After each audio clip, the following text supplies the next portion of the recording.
Hi guys, and welcome back to my channel. So in today's true crime video, we are going to be diving into one of the most infamous serial killer cases in the United States history, and that is the case of Jeffrey Dahmer. Before we do get into it, I just want to say, as I always do, I am in no way professional. I do not work in any areas of crime investigation or law.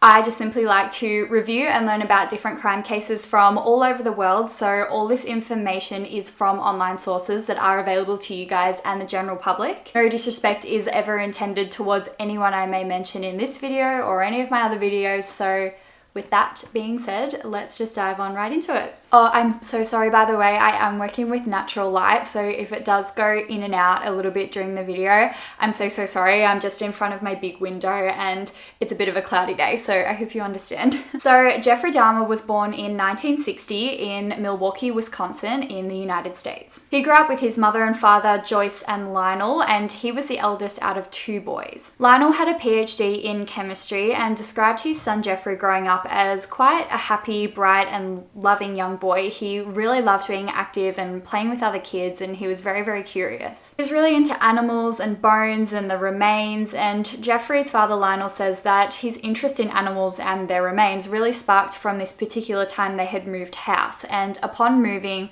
Lionel and Jeffrey had to go under the new house to clear it out for storage and things like that, and that is where they found some animal bones, and from there Jeffrey was really interested and fascinated. Now, when Jeffrey was growing up, his home life was a little bit rocky. He would often witness his mother and father arguing and yelling, so there was a lot of that going on inside the household. He gradually started to distance himself a little bit from his family and then his friends as well, and he was described as being a very independent boy, but he started to become interested in things that his peers at school weren't really interested in. As I said before, Jeffrey was really interested in animals and their remains, but as he slowly started to get a bit older, his interest more so was sparked in death and bodies and therefore remains. He would often go out riding on his bike with a beanbag to find roadkill and other dead animals on the side of the road, and he would actually bring them home with him. From there, he would take them into the backyard and he would often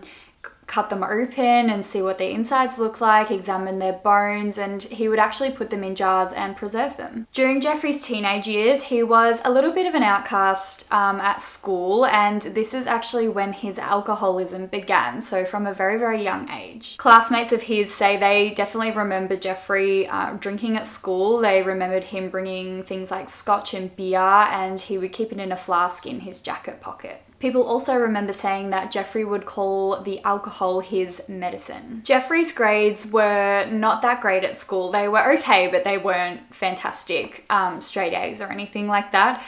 We can probably pin that to the fact that he was drunk half the time at school, but he was definitely known over time to be the class clown. He was always trying to be the center of attention at his school just by, trying to make people laugh by doing just weird and bizarre things, and eventually the phrase doing a Dahmer became like a thing at his school. His classmates actually said that Jeffrey was a very polite guy, very well-mannered, and he had a lot of respect for teachers. He dressed really nice, and that he could have actually been an A-grade student if he wanted to be. So in 1977, Jeffrey's parents actually got a divorce, and this is when Jeffrey's grades started going down while his alcoholism started to go up. At the same time, he actually felt very different from his friends at school. All his guy friends were, at that age, they were talking about hooking up with girls, and they were really interested in being with girls at parties and things like that. And Jeffrey just did not see or look at girls in that way. He soon realized that he actually had a lot of, feelings and sexual feelings towards guys and none towards girls. So I feel like back then maybe he thought that he couldn't really talk about it. It wasn't really socially acceptable. And there was probably a lot of built up feelings inside of Jeffrey. Jeffrey says that around age 15 is when he started to associate sex and violence and death together, and he started to have these fantasies about wanting to lie next to an unconscious man. So in June of 1978, Jeffrey's mother actually moved out of the family house due to the divorce, and she moved out of town altogether, I believe, while Lionel, Jeffrey's father, actually moved into a motel. And this actually left Jeffrey to be in the house for a lot of the time all by himself. So Jeffrey wanted to begin acting on his fantasies. So he devised a plan that he was going to go out and ambush a jogger that often ran by his house. He was going to hit him over the head, make him fall unconscious, and then lay next to him. However, this particular day, the jogger that Jeffrey was going to ambush actually didn't end up running past his house for some reason. So Jeffrey actually never attempted this plan again. So fast forward just a little bit, Jeffrey is now 18 and he has graduated school, and he is still living in the family house all by himself, and he is still having all these feelings and fantasies, and he is wanting to act on them. One day while Jeffrey was out driving around in his car, he noticed a hitchhiker on the side of the road wanting a lift, and Jeffrey actually pulled over and told the guy, yes, I can give you a lift, but I can also let you come back to my house and we can have some drinks and have a little bit of a party before I send you on your way. The hitchhiker, who was 18-year-old Stephen Hicks, agreed, and they both went back to Jeffrey's family house. They got back to Jeffrey's house and they stayed there for a little while. They were drinking beer and sort of getting a little bit drunk, and then Hicks actually told Jeffrey, he said, look, thank you so much, but I need to be getting on my way where I need to go. Jeffrey was not happy about this. He didn't want Hicks to go. He wanted him to stay with him at his house, so he just attacked him and knocked him out. He then went a step further and actually strangled 18-year-old Stephen Hicks to death, and this was Jeffrey Dahmer's first murder victim. Jeffrey knew he had committed murder because he was quickly trying to hide the evidence. He dismembered Hicks's body with a knife, and he actually kind of had a bit of practice doing this because of the roadkill that he used to collect and cut up in his backyard as a child. He hid the dismembered body parts in bin bags and quickly put them in his car. Jeffrey began driving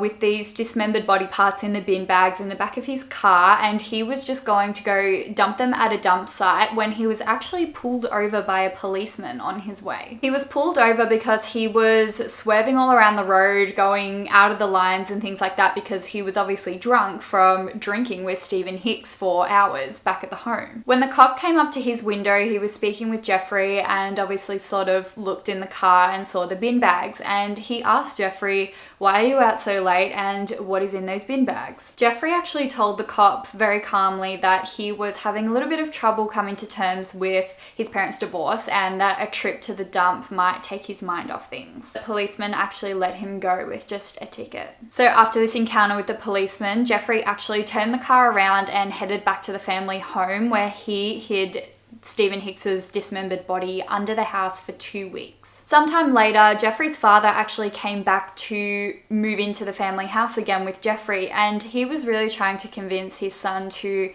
go get a job and do something with his life. He just graduated and he just didn't seem like he was doing anything. He didn't seem like he was passionate about anything. He was just sitting around and basically drinking to relieve himself. Lionel then suggested college for Jeffrey. There was lots of opportunity and maybe he would find something that he was passionate about there. So Jeffrey actually did enroll, but it didn't really work out at college for Jeffrey. So then Lionel suggested, what about the army? So Jeffrey did enroll and get into the army. Jeffrey then went to Texas with the army and specialized in being a field medic, which meant that he was now learning a lot more about human anatomy and biology. Jeffrey was actually then given an early discharge from the army because of his alcoholism. So he was basically kicked out of the army and he just headed straight to Miami. He didn't even tell anyone. He didn't tell his father that he was no longer a part of the army.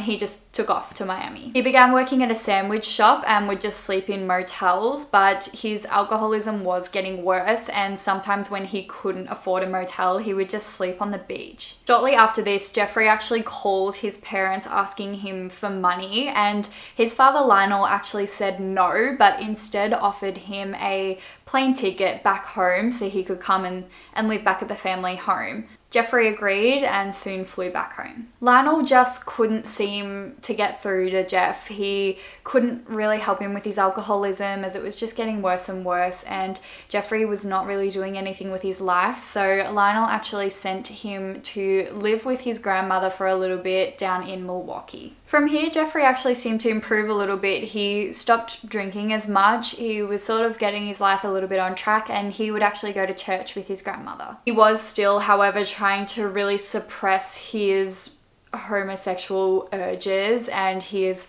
strange and dangerous fantasies that he had about attacking and killing people. So Jeffrey was actually at a library one day, and he was just sitting at a table minding his own business when a man walked past him and handed him a note which was asking for sexual favors. Jeffrey actually declined this note. However, he does say later in an interview that this note sort of awakened and fueled his sexual desires again, and it was definitely a big turning point in his life. From there, he actually stole a mannequin from a shop window and took it home and kept it in his closet at his grandmother's house, and he would take it out to just pleasure himself, basically. Jeffrey's grandmother actually found it one day up in his room, and she was really, really disturbed, and she immediately asked Jeffrey to just get rid of it. Jeffrey then began to explore gay clubs, bathhouses and pawn shops in the local area of Milwaukee, and he actually found that there was a lot of men there that were looking for anonymous sex. Jeffrey began to spike men's drinks at clubs.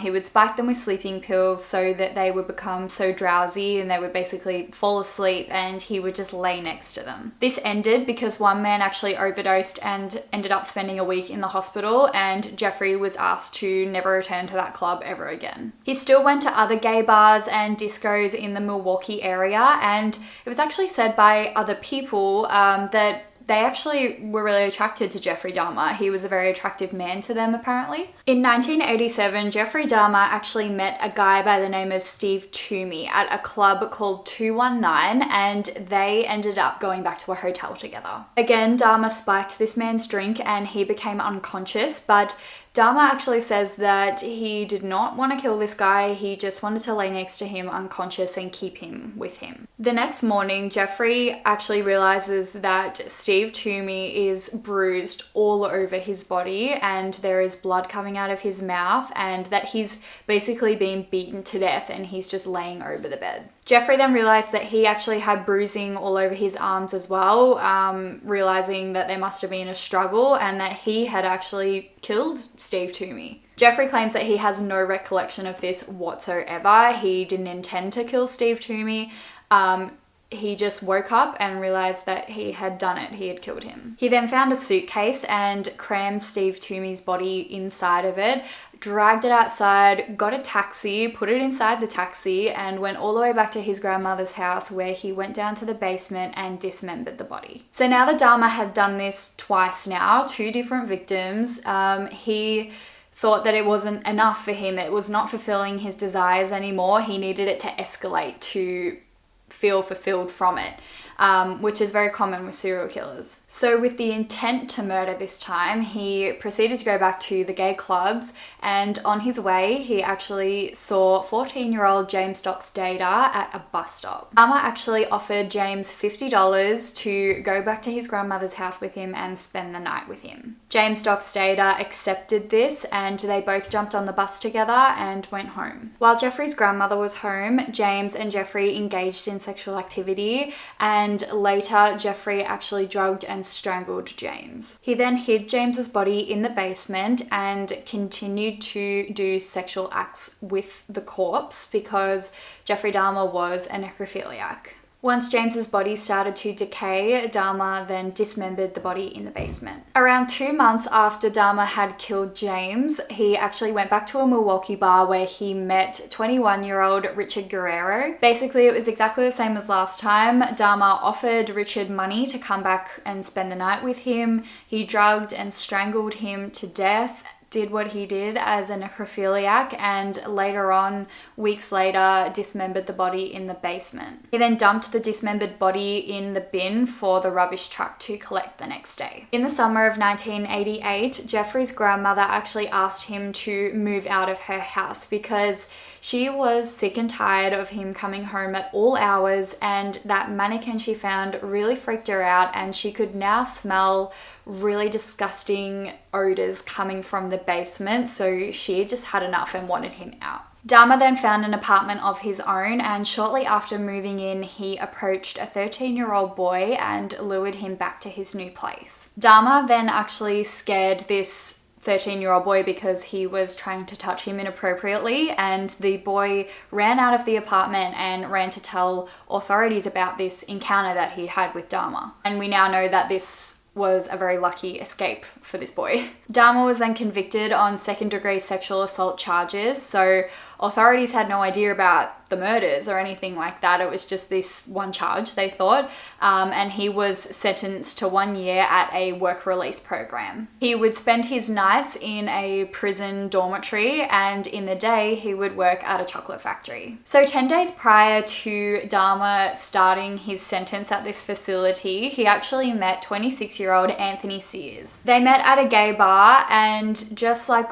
the other ones, Dahmer killed him. He then proceeded to mummify Anthony's head and genitals and kept them in his locker at the chocolate factory. So during Jeffrey's sentence, Jeffrey's father Lionel actually wrote to the judge asking if his son could be placed into an alcohol rehab facility because he was concerned that he would obviously go back to his lifestyle of being an alcoholic once he was out of this work facility sentence. However, no program was ordered and Jeffrey was released 2 months early. Once Dahmer was out, he moved to a cheaper place and just hit up the gay clubs again. Within 3 weeks of his release, Dahmer just began a year-long killing spree, which added 13 more victims to his tally, most of these actually being African American. One of these victims by the name of Konorak, who was only 14 years old, almost got away, and he was actually the brother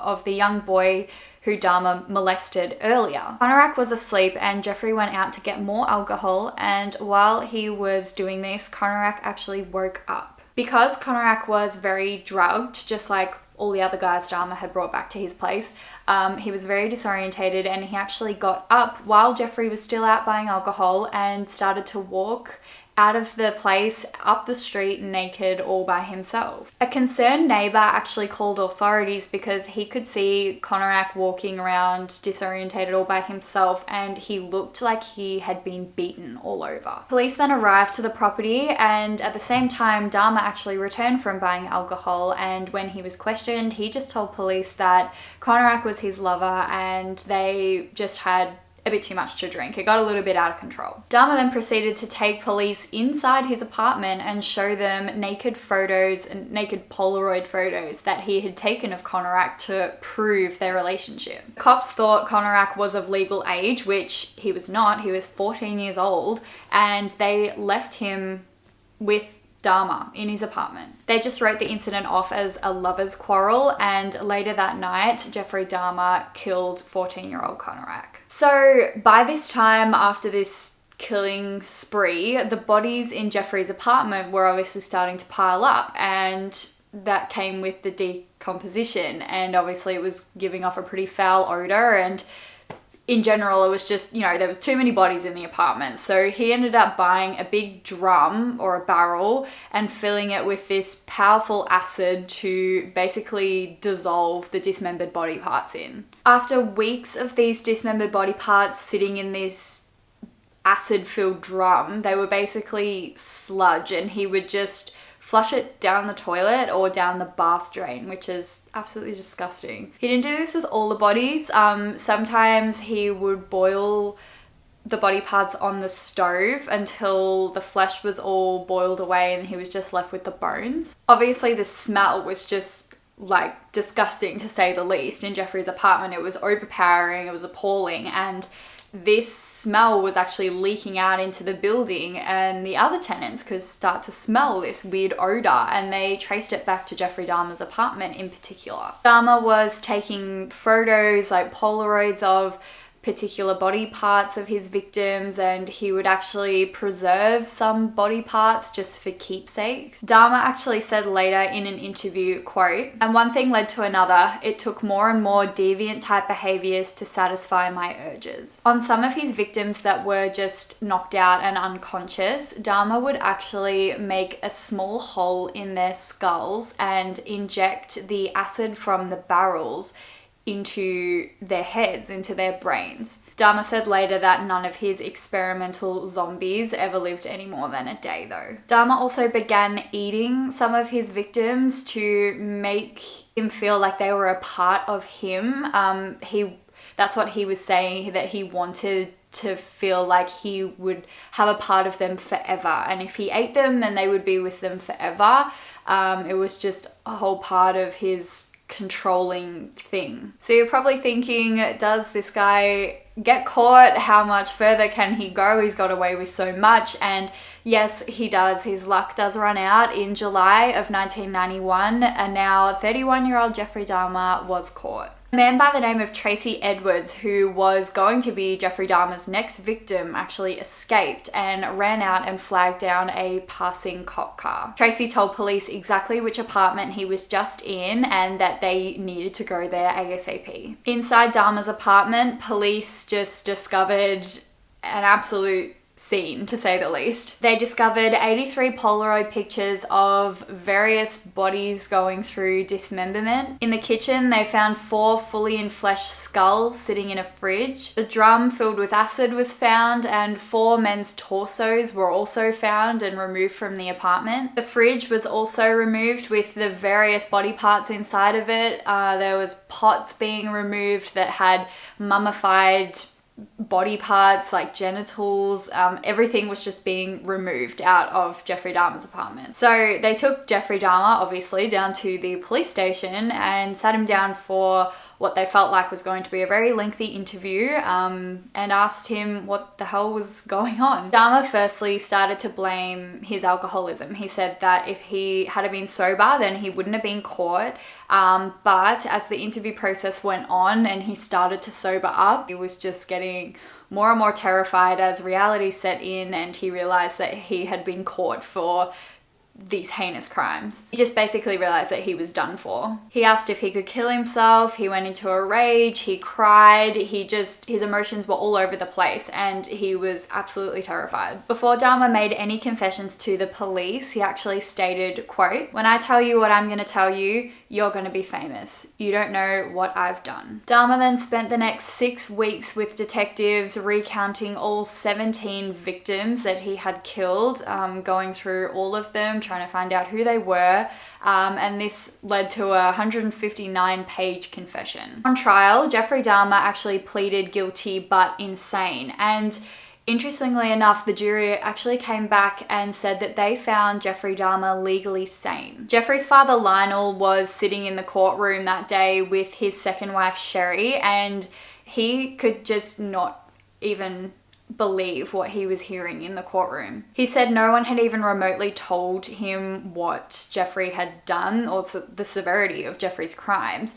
No one had softened the blow for him. It was just all coming out in the courtroom, and he was listening, just absolutely bewildered at what he was hearing. And I do feel for Lionel, because that just would have been totally unexpected and probably very, very hard to listen to. The judge then sentenced Jeffrey Dahmer to a 937-year prison term. In prison, Jeffrey seemed to be doing okay. He got baptized and he was actually interested in a lot of things they had to offer, but he did say that he still felt a lot of his homosexual feelings and fantasies and urges, and that he would probably just have to live with them until the day he died. Jeffrey was a target in prison because of the crimes that he committed, and he was actually attacked by an inmate in the chapel with a homemade knife, but he did survive. However, on November 29th, 1994, another inmate by the name of Christopher Scarber actually bludgeoned Jeffrey Dahmer to death with a metal pole that was used in the gym,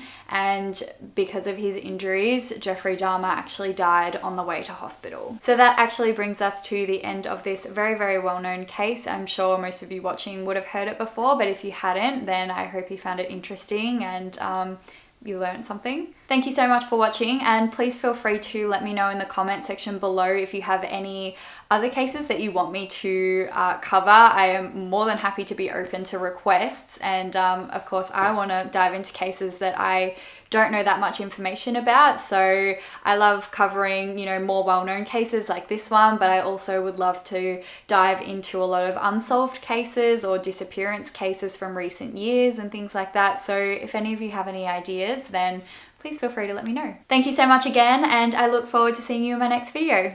Bye!